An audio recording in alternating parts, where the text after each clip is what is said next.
அஸ்ஸலாமு அலைக்கும். Welcome to Minafa mixing channel. இன்றைக்கி நம்ம எதை பற்றி பார்க்க போகிறோன்னா கனவா கிரேவி செய்வது எப்படி. வாங்க வீடியோக்குள்ளே போகலாம்.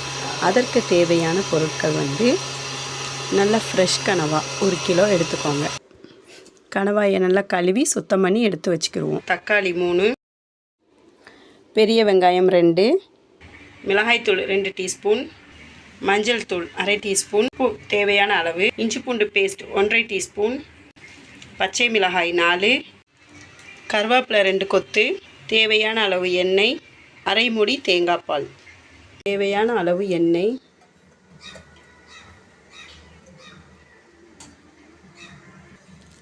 கருவேப்பிலை,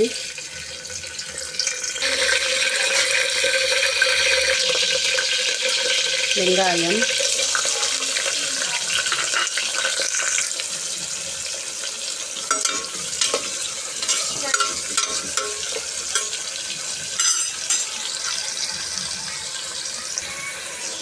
கண்ணாடி பதம் வர்ற வரைக்கும் வதக்கணும்.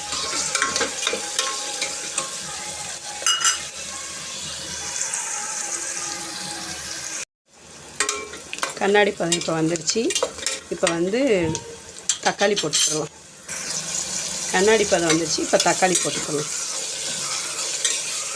தக்காளி நல்லா வதங்கட்டும். அதுக்கப்புறம் இஞ்சி வெள்ளைப்பூடு போடுவோம். தக்காளி நல்லா இப்போ வதங்கிடுச்சு. இப்போ இஞ்சி பூண்டு பேஸ்ட்டு சேர்த்துக்கிடுவோம்.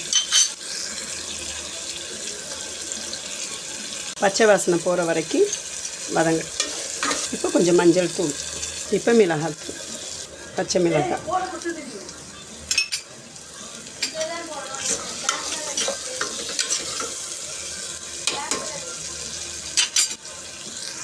இப்போ கனவா சேர்த்துக்கிடுவோம்.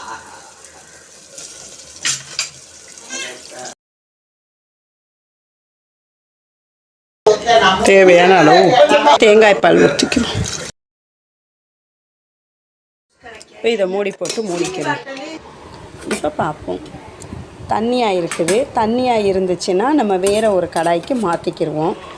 கிரேவியாகவே இருந்துச்சுன்னா நம்ம அப்படியே எடுத்து சாப்பிட்லாம். இப்போ தண்ணியாக இருக்கிறதுனால நான் வேறு ஒரு கடாய்க்கு மாற்றிக்கிறேன். அதன் தண்ணி நல்லா வற்றிருச்சு. இப்போ நம்ம எடுத்து பார்ப்போம்.